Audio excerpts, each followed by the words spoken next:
Britain has a long and proud gardening heritage. And a passion for plants that goes back centuries. But all is not well in our once green and pleasant land. Front gardens paved over. Our lawns lacklustre. And rare wild flowers on the brink of extinction. So we need you to help us. In our campaign to help rediscover our passion for gardening. We're going to give you the best gardening tips. And revealing British gardens that will quite simply take your breath away. It's time to plant and prune. And sharpen your shears. Let the Great British Garden Revival begin.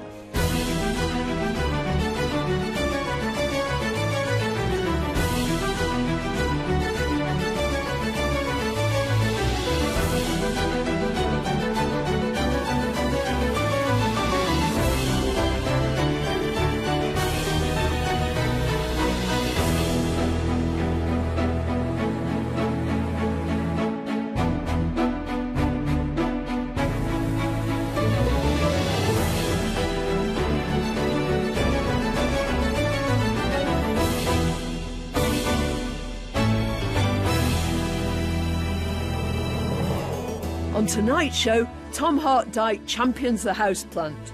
But first, I'm on the cottage garden campaign trail.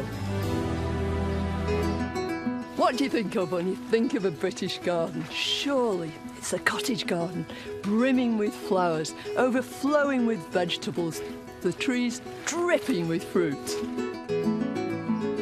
But there's a problem. We're in danger of losing some of those cherished plants and forgetting the whole ethos of cottage gardening.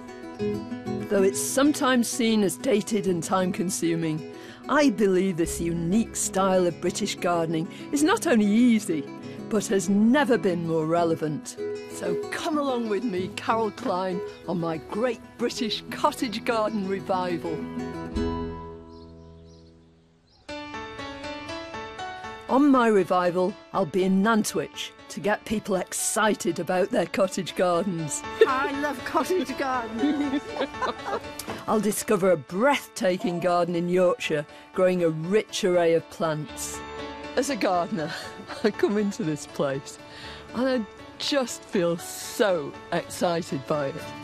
And I'll be showing you just how easy it is to start your own cottage garden at home. Now, all along those routes, there are little nodules, little bumps, and each one of those is capable of producing a new shoot.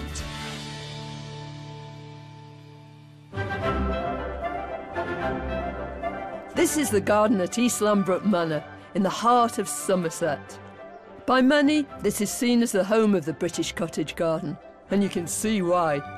One of the most influential gardening writers of the mid-20th century, Marjorie Fish, planted and cared for this garden for 30 years. She showed a whole generation of gardeners how easy it was to achieve a wonderful laid-back style, and she shared with them her overwhelming love of plants. Marjorie Fish's garden personifies what most of us mean by a cottage garden, but none of it was conscious, none of it was deliberate. It was much more a question of an attitude, of bringing plants together and putting them so they informally mingled and mixed. She loved new plants, but more than that, she loved to reintroduce things which had almost gone out of cultivation, were almost lost, and she put them all together in this most wonderful melee. Since Marjorie died, the garden has had several owners. All of them have made sure that the garden reflects her principles and ideas. The current owner is Mike Wertmeister, who took on the mantle of East Lambrook in 2008. It's a very English style of gardening. It's gardening on a human scale, which is why so many people who come here can identify with this garden, and they take ideas away from this garden, which they wouldn't from a more formal garden. No, it's very, very inclusive, isn't it? Yeah. I mean, you just look at it and you think, oh, you know, I like my garden to be like mean, this. you look at this, you think, well, I could do this. It's experimental, and it's great because it lets you express yourself, doesn't it? You can do anything with anything, and then you suddenly find these lovely plant combinations, some of which are planned and some of which plan themselves, because we let things seed here. Yeah. Marjorie Fish did that, didn't she? She did that, yeah, she did exactly the same. She let plants seed, she let plants do what they wanted to do, which is why it has this sort of magical nature about it. Marjorie Fish's informal style wasn't based on the large, elaborate borders of country estates, but rather the small, practical, productive gardens that had graced rural homes up and down the country since the 15th century. To visit one of these quintessential cottage gardens, I want to take you to the breathtaking Lake District. Couldn't really have a more beautiful day or a more beautiful setting for this. Mountains are in the background, it's misty, it's glorious. It's the perfect setting to go and have a look at a cottage garden. In the hills by Windermere, you'll find what for millions of people around the world is the epitome of a British garden. Heavily featured in some of the most famous children's books ever written, this garden belonged to Beatrix Potter.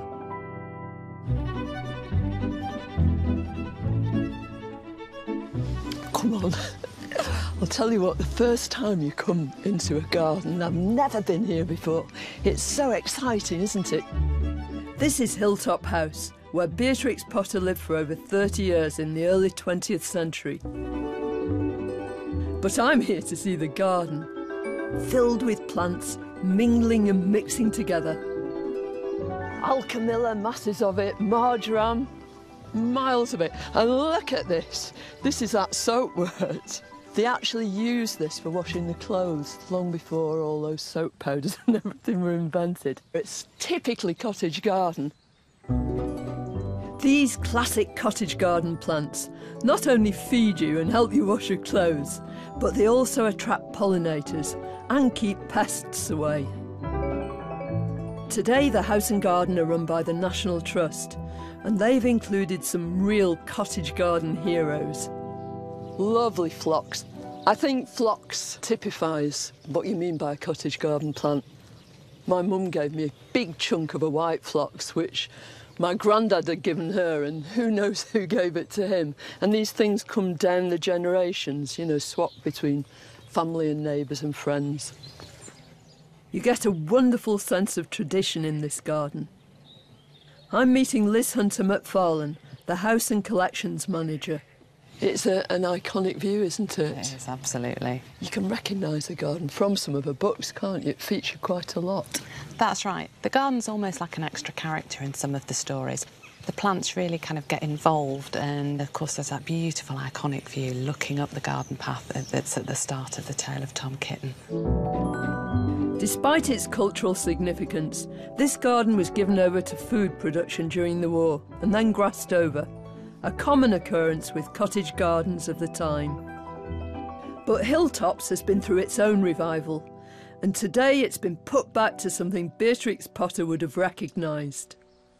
We have been left a huge selection of photographs by Rupert Potter, Beatrix's father. Yeah. They were taken around 1908, 1912, and they show us not just what was growing in the garden, but where it was growing and the particular varieties. Would she have loved dabbling around amongst these plants? You just get that feeling from it. Absolutely. We've got some wonderful letters of Beatrix's that tell us exactly what she was up to. She actually confessed that she'd stolen something from every garden in the village, just about, including some honesty. Nicking plants, or at least taking cuttings, was a well-worn cottage garden tradition. So have you got a garden? Yes, we have, in the Cotswolds. And is it a cottage garden? It is. Do you ever steal things? Because you know that Beatrix Potter... Oh, I never steal. Certainly not. Never steal.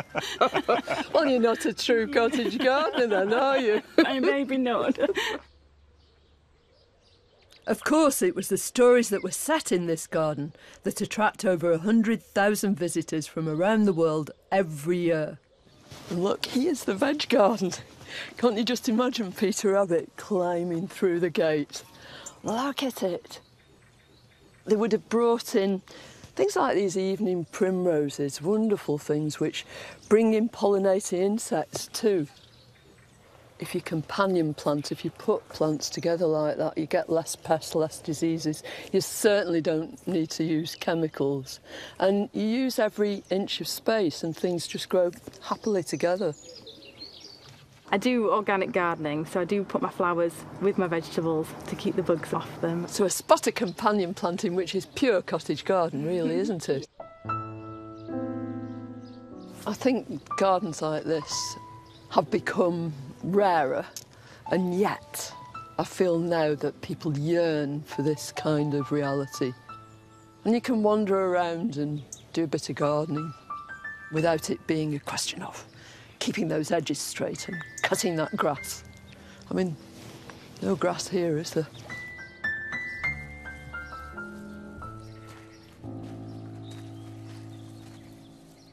Cottage gardens like Hilltop would certainly have inspired Marjorie Fish at East Lambrook Manor, and there's no doubt that this garden has inspired me. I love cottage gardens. I always wanted one. And eventually, when we moved to North Devon, I got one. And one of my major inspirations was Marjorie Fish. I read every single word she wrote. I devoured her books. Eventually, we got the opportunity to come here. I came with my mum and my 2 daughters. Imagine how I felt. I was surrounded by all those plants I'd read about. In many ways, that visit and these plants have defined the way I garden. To have your own cottage garden, all you need is a love of plants. And I want to introduce you to some of my favourites now. The kind of plants that you see all around East Lambrook now are just the sort of plants, in fact, in some cases the very same plants that Marjorie Fish grew. They really answer that category of cottage garden plants. They're things which are robust, strong, really close to the plants as they grow in the wild. They don't need huge amounts of care and attention, they just get on with it. And what's more, they get on with each other. Look at this glorious little aster. This is one called Little Carlo. It looks nothing now, but in a few weeks' time, the whole thing will be smothered with the most beautiful bright blue flowers. The butterflies will come down and suck its nectar. And doesn't it look just the job with this glorious rudbeckia? Big, bright yellow stars. Tough as old boots, this plant. There are annuals, things like cosmos, that you can just sprinkle in and let them mix and mingle. There are tender perennials too, like your dahlias. This is what a traditional cottage garden is all about. But there are cutting-edge cottage gardens too. Cottage gardens are always evolving, and I've come to West Yorkshire to see one of the most up-to-the-minute examples. I've been itching to explore it for years. Look at that! I think I'm going to love what's in here. Oh!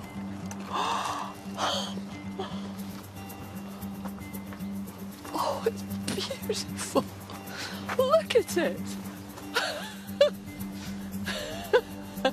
It just greets you and involves you straight away. I'm going. This is Dove Cottage, a nursery and garden that challenges all those dusty preconceptions of a cottage garden. This is what my revival's all about. Look underneath. You go under here, and here's this whole new set of treasures, these little sanguisorba heads, little bobbly heads in a big thicket and yarrow, and they're all sort of pushing forward, but they're not pushing each other out of the way. They're just saying, we love living together. Look at the way they've used this grass.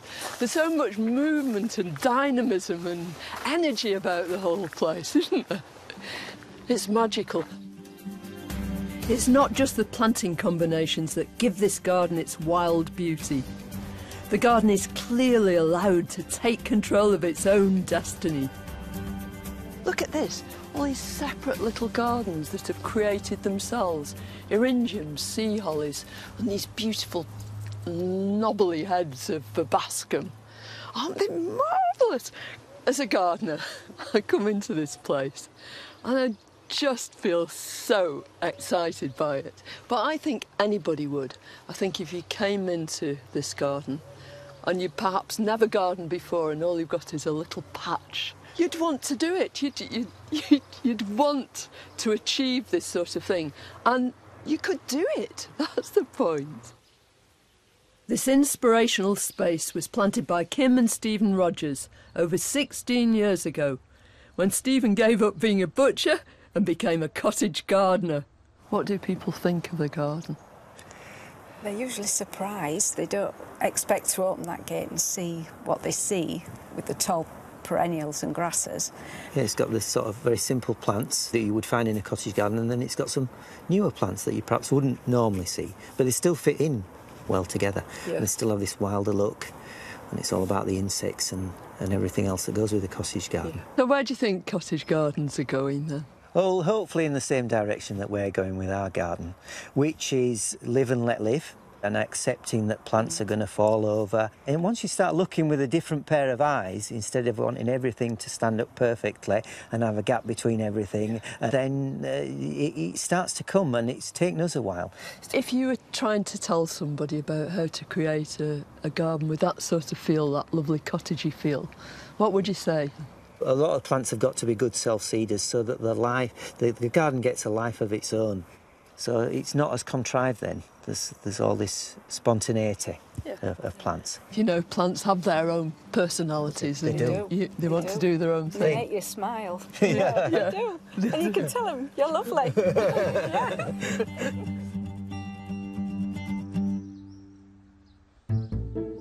I'm back at East Lambrook to show you one of the most intimate ways to form a relationship with your garden's plants.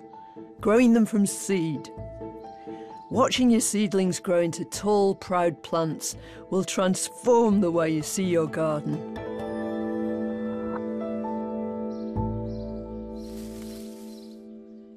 The first step when you grow from seed is collecting it from your own plants.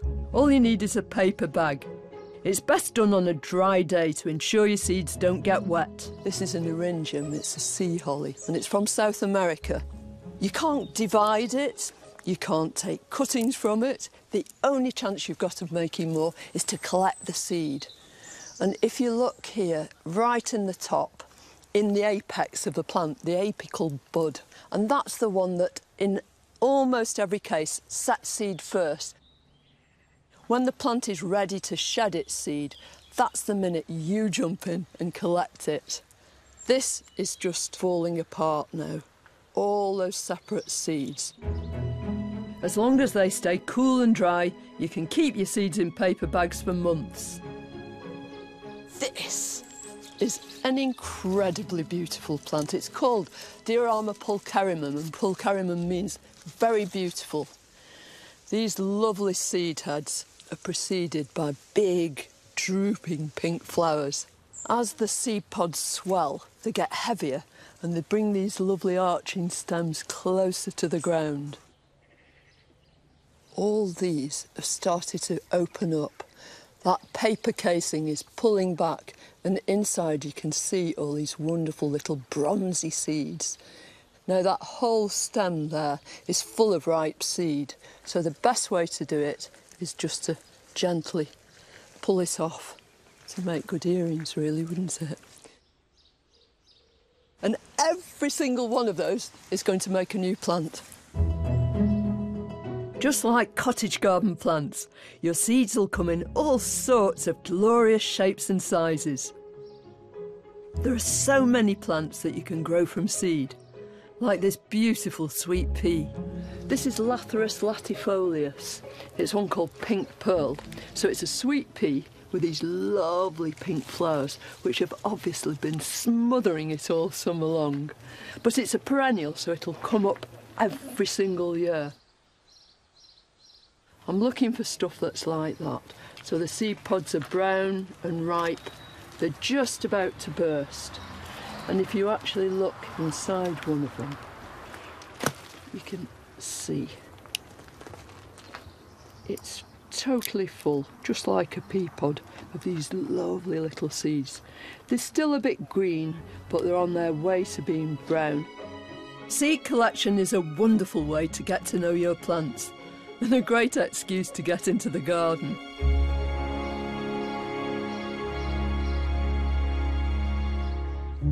Once your seeds are collected, you don't have to plant all of them. You can swap them with other people. I've come to Cheshire to visit the spiritual home of the Cottage Garden Society, a society which has seed swapping at its heart. Clive Lane and Angela Winfield have been exchanging seeds for the last 35 years. So why did you feel the need to have the Cottage Garden Society? In the early 80s, there was a style called easy maintenance gardens, and lots of cottage gardens in villages were uprooted, and we started to lose the cottage garden plants. So we decided that we should form the Cottage Garden Society and swap plants. Promote the cause. Promote the cause, yeah. Yes. Yeah. This has really been our life's work, preserving the plants and conserving them, but it really needs people to carry the torch forward now to ensure that the plants live on, rather than just as pictures in a book. We're taking some of the Society's seed to the Nantwich Food and Drink Festival to see if there's an appetite for growing plants from seed.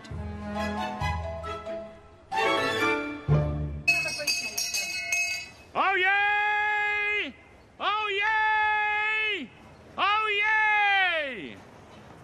Visitors to Nantwich, here today we have the Great British Seed Swap, part of the Cottage Garden Revival. Come along and join! It is your heritage!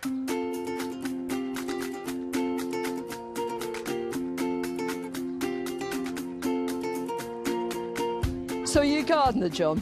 Runner beans are my favourite. No, you can put some flowers with them. Right, lovely. What are you going to have? I'll have a lucky dip. You pick me 5 out. I'll have them growing, no problem. Well, I'll shout at them if they don't grow. No, just ring your bell. Are you gardeners? Got the sunflowers, I've got the buddleias and the butterflies and everything. Love to see wildflowers, I want to see more. Right, so here's your opportunity. Right. I always have some of these in my bag. What, empty seed packets? Well, they're just little envelopes, and what I do, if somebody's got some seeds, I'll say, oh, could I have a few of those?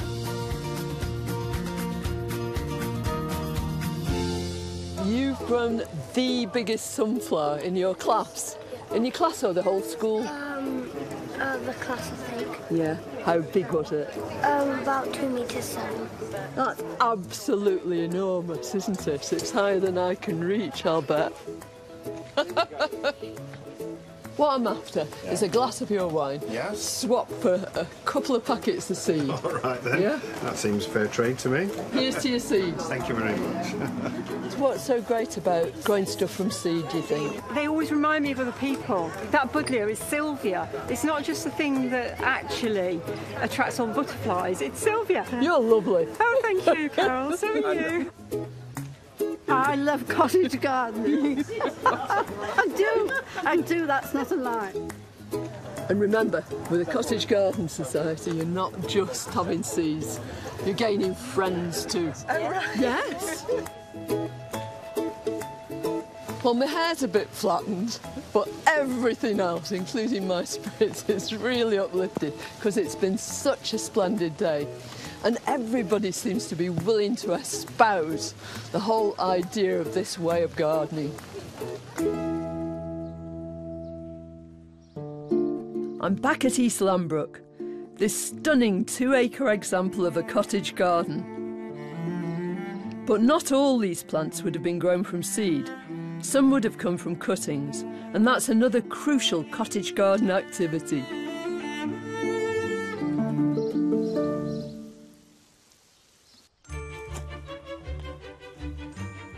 Well, growing stuff from seed is wonderfully productive, but you can never, ever guarantee just how your seedlings are going to turn out.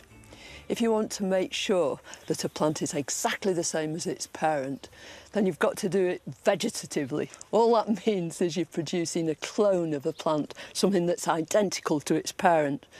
Well, you can do that with cuttings, but you can also do it with some plants with roots. Now, I've dug up these two beautiful big fat chunks of acanthus. You've got to remember when you're doing these that you must have them the right way round. So the top of your cuttings, and you'll take several from here, must always be the end of the cutting which was closest to the crown of the plant, the point at which the plant meets the earth. Apart from that, it's so straightforward. And all you do is take a chunk of this, and something about 4 centimetres long or so, something like that. And then all you want to do is push this into the compost so the top is completely flush with that compost. You just cover the top with grit. And the idea of doing that is just that you stop weed seeds growing, you retain the moisture underneath. If you've got somewhere warm to keep them, then that's the best place. But they will root eventually, even outside. Now, there's another sort of root cutting where it really doesn't matter which way up they go because they're going to be horizontal. So they're just going from left to right or east to west. And it's an ideal way of propagating things like this Japanese anemone. This is one called Andrea Atkinson. Beautiful white one. Now, if you just examine the plant, you find that amongst these very fine fibrous roots, there are some thicker ones like that. So if I delve into this, I'm going to find quite a lot of separate roots. There's a nice piece. Look at that, ideal. Now, all along those roots, there are little nodules, little bumps, and each one of those is capable of producing a new shoot. So you're just exploiting really what the plant does in nature anyway. So just take off a few pieces. To transform these dainty roots into bold new plants, simply cut them into 4 centimetre lengths, press them down onto the surface of some damp compost, cover them with grit and put them somewhere nice and warm. If you haven't got a greenhouse, your kitchen windowsill will do. Never mind all that washing up liquid and all that stuff. Get something important in there. And as long as you try and emulate nature and do exactly what the plant does in the ground, so for big, thick roots, roots going downwards vertically, for ones that creep along the ground just under the surface, then horizontally. It's so straightforward, it really is. Anybody can do it.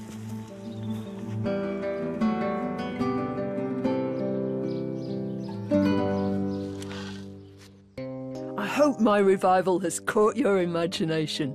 There's so much diversity in the plants you can have in your new cottage garden. And in a single species, there can be a huge diversity. This is Surrey and the home of Robin Middleton. He's created a dynamic cottage garden which is focused on just one plant, the salvia. What I absolutely love about salvias is that they come in every colour of the rainbow. There's even a salvia with black flowers, and there are a few rare ones with yellow flowers. I don't have a favourite salvia, because if you ask me every day, I'll change my mind. But I can show you one or two now, which I absolutely adore. These are some of the taller salvias which I have. They start flowering in July, right until the frost. They've been here for 10 years in this garden. Just cut them back in the winter and wait for them to come up again in the spring. Anyone can grow these.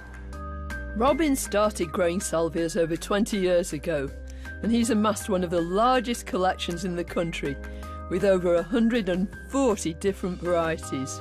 I'm trying to create a modern cottage garden, so I think salvias complement the traditional cottage garden plants very well indeed. I feel I have a role in the conservation of salvias due to the fact that some of them are becoming extinct. If they do become extinct in the wild, I'm very happy to grow them myself and to share them with other enthusiasts. Protecting our cottage garden plants for future generations is just one of the compelling reasons for us to take another look at this exciting and simple way of gardening. Cottage gardening isn't just a style of gardening, it's almost a way of life. It's all about friendship, about sharing plants, experiences, associations. I hope that the places we've been to, the people we've met, and the plants we've seen will inspire you to take part in the great British cottage garden revival. Stay with us for another garden revival.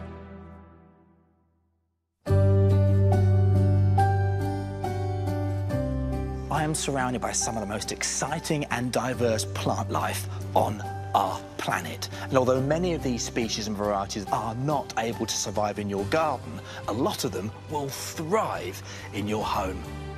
Houseplants like the cheese plant and rubber plant have suffered an image problem over the past few decades. We were once a proud indoor gardening nation, but today our sales of plants like these are amongst the lowest in Europe. I want us to fall back in love with the array of plants we can all grow in our homes and a tradition that goes back generations. So I want you to join me, Tom Hart Dyke, in my great British houseplant revival. As part of my campaign, I'll be visiting one of our most famous houseplant nurseries. I literally have tingles. Everybody in the UK should have a houseplant like this. Something so bonkers. I'll uncover an awe-inspiring collection of houseplants in East Sussex.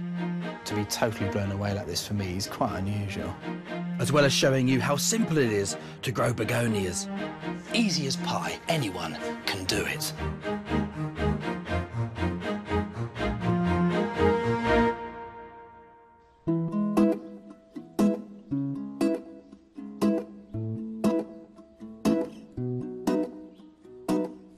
This is the home of the Royal Horticultural Society, good old Wisley Gardens in leafy Surrey. The gardens were originally laid out in 1878, but I'm here today to see a rather exciting addition. And this is it, a space-age glittering cathedral to indoor gardening. It contains one of the most important indoor plant collections in the world. If you think houseplants are dated and boring, reminiscent of your granny's sideboard, then this incredible building is where I'll be basing my campaign to hopefully change your mind. This, to me, is houseplant heaven. Just look at this wonderful glass house. It's the equivalent to 10 tennis courts in size.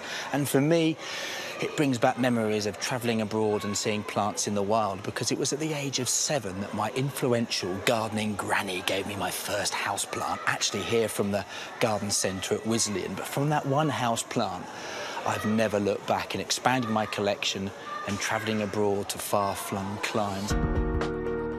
As a plant hunter, I've seen many of these plants growing in the wild. But just as big a thrill is seeing them growing in my own home. And that's a joy I want more of us to experience. Sadly, the houseplant is not as loved in Britain as it once was. And we are put to shame by countries like Denmark and Norway, where people are 5 times more likely to buy an indoor plant. And that's just not good enough. If my revival is to succeed, I need to find out why these wonderful plants have lost their popularity and to rediscover their proud history.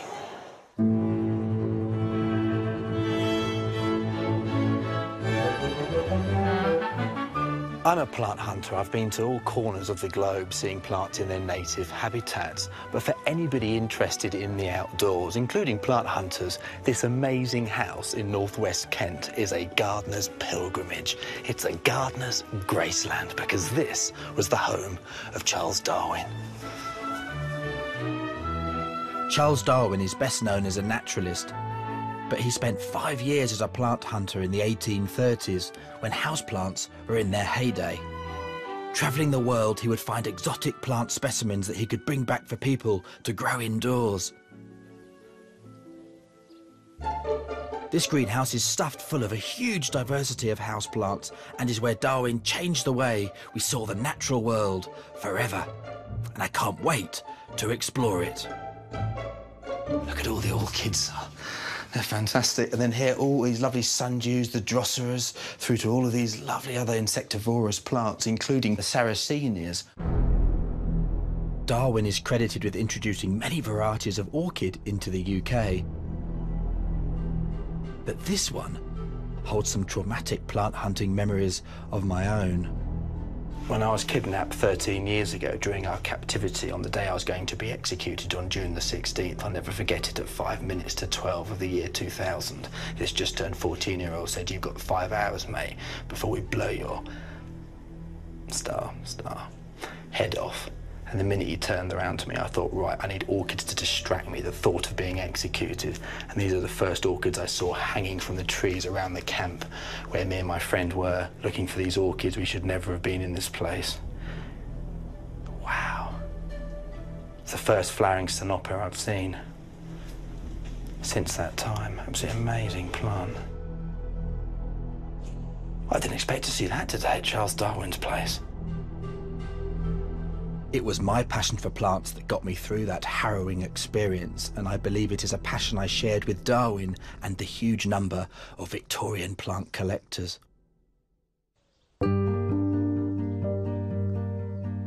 I'm meeting Christine Lalumia, a design historian, who I'm hoping can give me an insight into the relationship between Victorians and their indoor plants.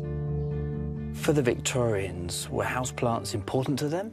Absolutely essential, because when you brought a plant indoors, you were bringing nature indoors. So it was thought to be pleasing to have lots and lots of green, living material in your room. And of course, the Victorians took an enormous amount of time tending these. Christine, I'm on this revival to get the houseplants up and running again, to get them more popular. Is there something that we can learn, a key thing that we can learn from our Victorian past? Well, there are a lot of things we can learn, but I think probably one of the best is giving something time to flourish. Houseplants are meant to be things that you care for over a long period, develop a relationship with, and they grow and grow and get better and better with time.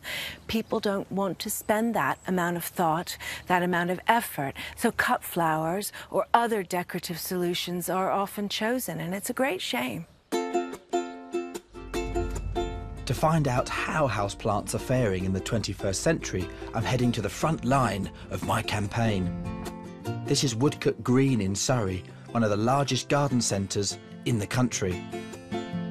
It's a massive 30-acre plot, so I'm expecting big things from the houseplant department.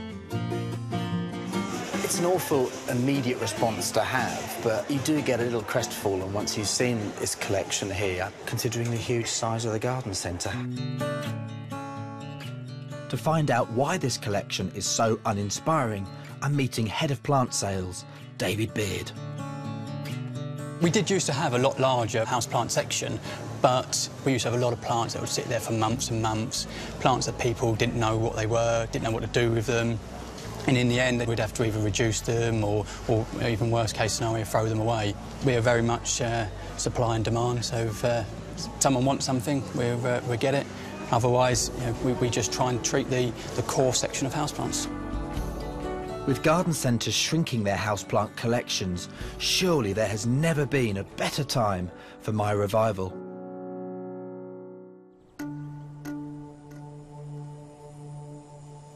Back at the grandeur of the glass house at Wisley, I'm reminded of the huge diversity of plant life we can grow in our homes. Anyone that thinks houseplants are boring clearly hasn't been here. I'm meeting the glasshouse team manager, Peter Jones, to find out which plants he thinks should take centre stage in my revival. So, Peter, why do you think we need to revive our love of houseplants? I think it's just so important to have something green in our lives. I think it's just healthy for, like, as a human spirit, to have that extra bit of life quality in our living spaces. And what plants, being surrounded by such a diverse range of plants here, what plants do you recommend as being relatively easy to grow? Well, perhaps a good group of plants which should be mentioned and brought more into the forefront is, say, tillandsias and the epiphytes.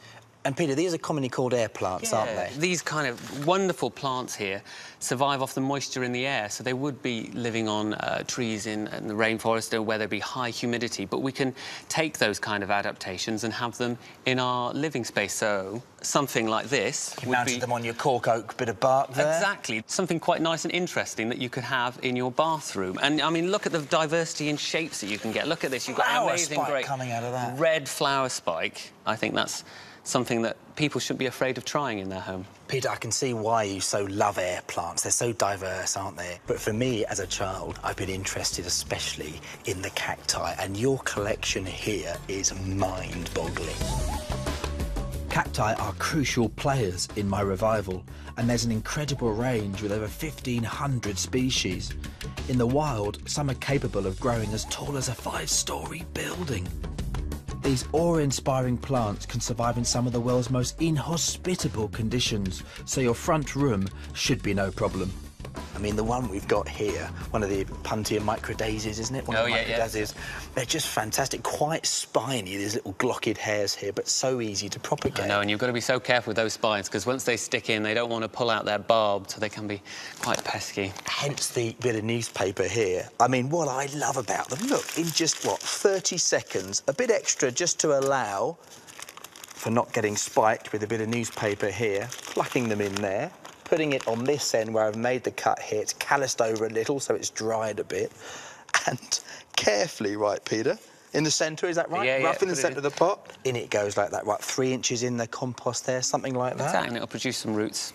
And before you know it, it'll start forming new pads just on the top of that.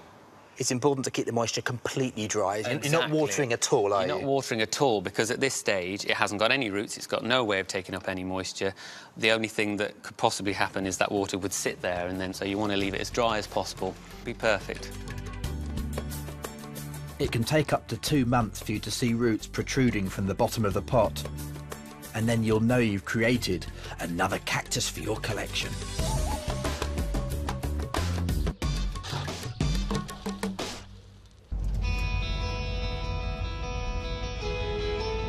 I'm on my way to North Wales to visit one of the few indoor plant nurseries in the country.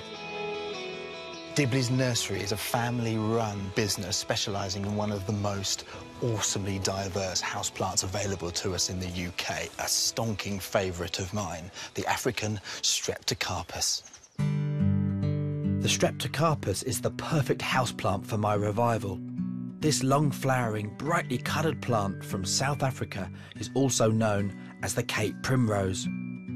I've seen them growing in the wild and they are absolutely glorious, but this is the biggest collection I have ever seen. The diversity of flower colour here, the tens of thousands of flowers that are out now, is just gobsmacking.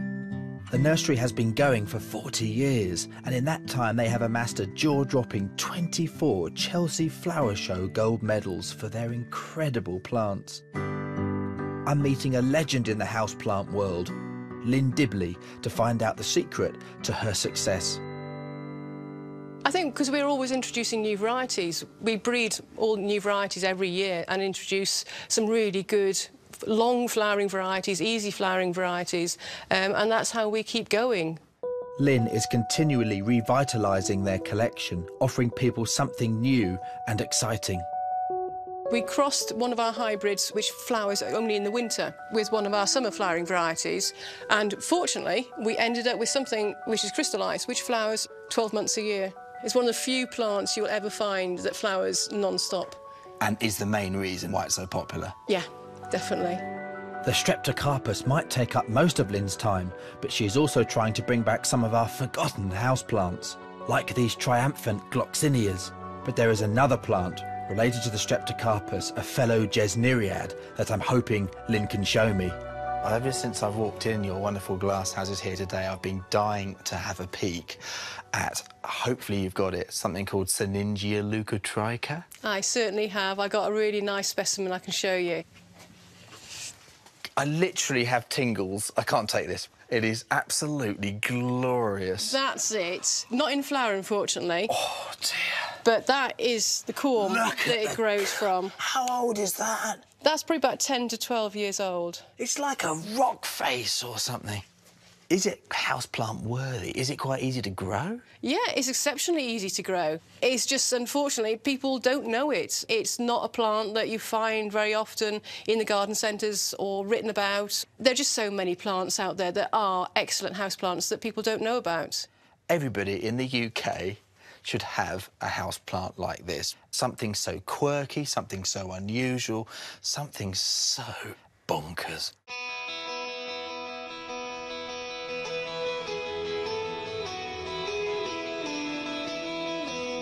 I'm back at the glass house at Wisley, which helps draw nearly 1 million visitors every year to the Royal Horticultural Society's flagship garden. Underneath this glass roof, there are 5,000 different plants, and I'd love them to inspire you to start your own collection. Some houseplants are so easy to grow and even more fun to propagate. So why not start your houseplant revival in your home by spreading some botanical love and give free plants away to your friends and your family? The perfect plant for this is a houseplant that was first introduced to British gardeners in the 1860s. It was an instant hit with its colourful foliage and delightful flowers. Please meet the begonia.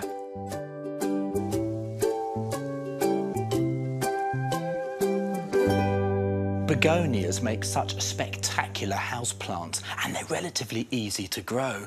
Where they originally come from in parts of northeast India and South Africa, they grow as woodland plants, so they're used to low light levels, and this is ideal for a lot of household situations. The other brilliant thing about them is they're easy to propagate from leaf cuttings. So easy, easy as pie. Anyone can do it. There are different ways to propagate begonias from leaf cuttings, but for me, this is the simplest and most effective. The first step is to cut a leaf right at the top of the stem, flush with the base. Look at the venations underneath here, so spectacular. And it's these venations, these leaf veins, that are critical in taking a begonia leaf cutting. And you're always cutting through at least one main vein. It's from these veins that you are going to have your new little begonia babies. Here, if you like, is your postage stamp of a begonia leaf cutting. I'm going to put it in right at the edge between the compost and the plastic pot, and I'm putting it in lengthways, about inch, half an inch into the compost. This white fluffy stuff in with it's called perlite, which adds drainage but also air, which is crucial to the success of these plants growing away.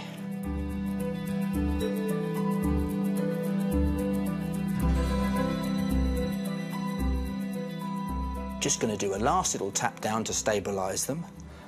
It'll push down and 1, 2, 3. Put the label in the pot so you know which type of begonia it is. Give them a good old soak.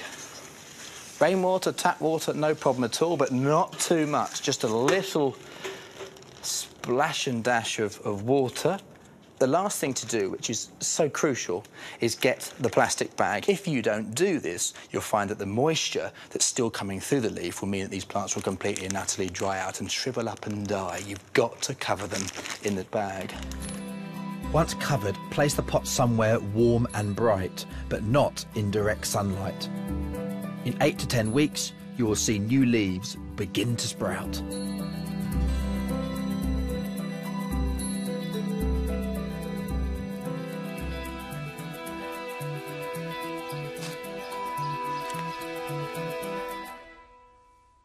If you're still undecided as to whether it's time for a houseplant revival in your home, and I have one more compelling argument.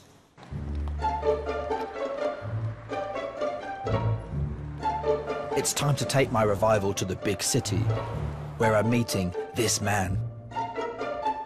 Dr. Craig Knight is an occupational psychologist. Measuring productivity in the office, he has found that a few plants on your desk could make a big difference to your business. We're very interested psychologically in why people are put to work in spaces like this. Because business thinks this is a great idea, because there's nothing to distract you in this work surface. And when we've run studies, we found that this is the worst space you can put people into work in terms of well-being and productivity. What are the results shown by you placing them on the desks? We installed £10,000 worth of plants in a firm very close to where we are now, and we increased productivity by 15% on one work floor, which means that £10,000 worth of plants, if that was replicated across the year, would be worth £1 to £5 million of increased revenue. With such huge financial rewards in foliage, maybe we should make all of our environments a little greener.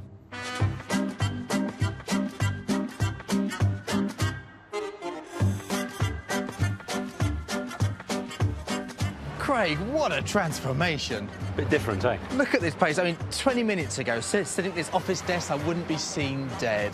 But now, I never thought I'd say this, but I can feel the grey matter whizzing around, productivity going through the roof. Can we convince office workers just passing by to have a houseplant on their desk? Why don't we see? Let me try a few people and see what they say. At your place of work, do you have any houseplants at all? No, I don't think we do. No, I don't. It's actually pretty plain. Houseplants are supposed to also increase well-being and 15% more of your productivity at work. 15%? Wow. OK, it's certainly worth looking into.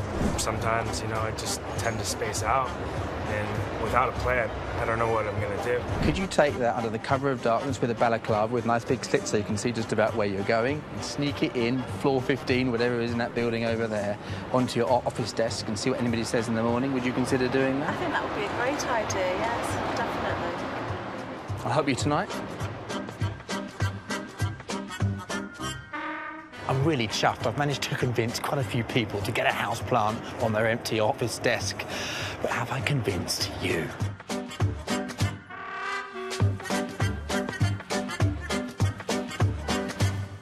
I'm sure you're itching to get hold of some life-affirming indoor plants. So I've come to the UK's largest web-based houseplant supplier and opened the door to a brave new world of indoor gardening. Oh my golly gosh, what a selection of houseplants. Absolutely awesome. The revival is not just underway in a small way, it is underway in a mega way. This is fantastic.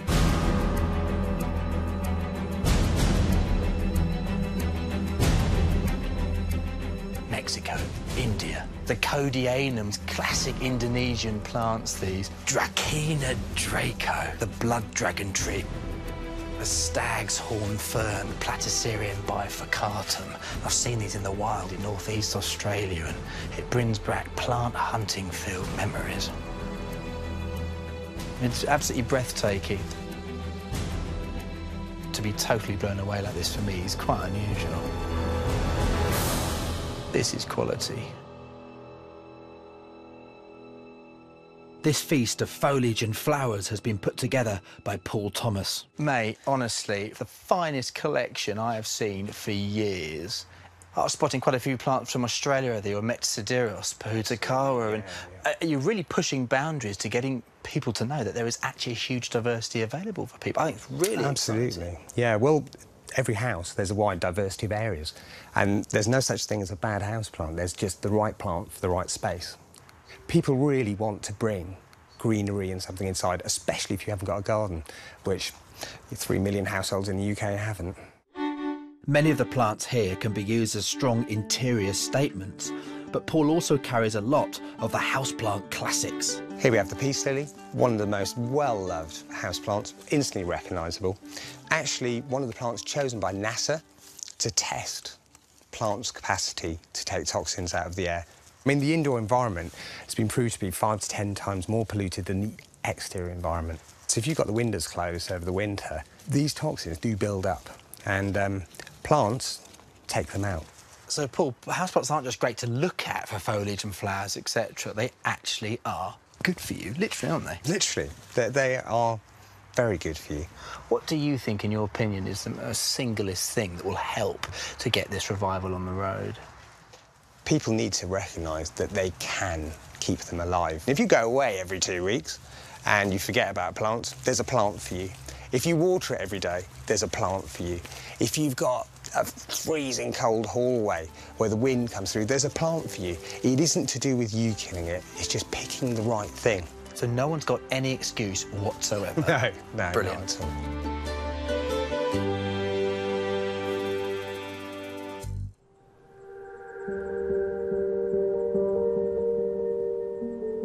For the final chapter of my revival, I'm back at Wisley. Here, all the plant specimens on show are in impeccable condition. But what happens if one of your houseplants is feeling a little under the weather? Well, I've invited some poorly plant patients down to my pop-up plant surgery to show you how easy it is to care for your plants.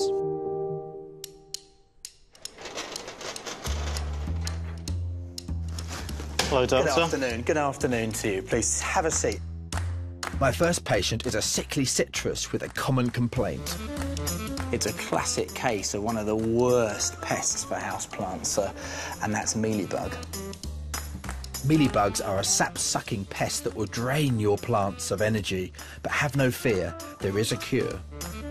Diluted methylated spirit applied with a cotton bud should do the trick. They hide deliberately in the cracks of the nodes here. This is the best, most practical and most satisfactory way of at least reducing the population on your citrus here. I find it extraordinarily therapeutic, but I'm a bit odd. So, the weirdest plant doctor on the planet. My next patients are a family of cacti grown from seed. Now tell me about this. What have you got here? Well, this is a 12-year-old cacti. Well, there are 3 of them. They've never flowered, and they're still quite small. Should they grow larger? These are upright serai cactus. This comes under a type of cactus called a Pachycereus. They tend to flower after about 30 to 50 years of age. The second bit is it tends to flower at about 30 feet tall. Right, what I would suggest is to repot all 3 of these into different pots in the similar compost that you've got, and as sunny a spot as you can in your house or conservatory, and let them grow away. With a bit of potting up, they're going to fly away. OK. In 30 years' time. The final patient through the door of my surgery is a peace lily that has discoloured leaves, always a sign that things are not right. Have you got it close to a sunny windowsill or against the glass? It did used to be for a while. They are woodland plants from parts of Southeast Asia, a lot of the spathiphyllums, and what I would say to you is when you're growing them in household conditions indoors is to keep it away from direct sunlight. Do you have it in a pot or a saucer? Yes, it sits in a ceramic pot. I think it's a bit of overwatering as well, hence the tip dieback. Solution, easy. From around the base of the pot, do your watering, not from overhead, and let it drain through in the sink for 10 minutes before putting it into your saucer. It will prevent water building up at the bottom. Oh, good, thank you. Has that been of some help? Yes, definitely. Fantastic, madam. Thank you. Thank you very much. Thank you for coming.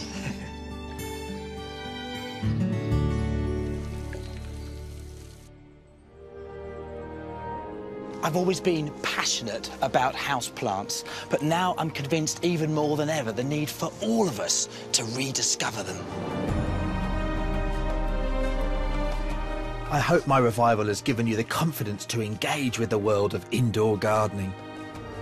These are the plants that inspired Darwin, and I have no doubt they will inspire you too. And that's a feeling that never, never, ever goes out of fashion. So let's make luscious leaves and exotic blooms cool once again. The series is back in the new year on Monday the 6th of January. BBC Two goes forth next tonight with mastermind questions on the subject of Blackadder. In the world of Kangaroo Dundee at 8:30, meet Rocky the Wallaby, who's punching above his weight. Exploring Burma's forests, our search in the wild of nature's lost kingdom for the rarest of animals continues here at 9.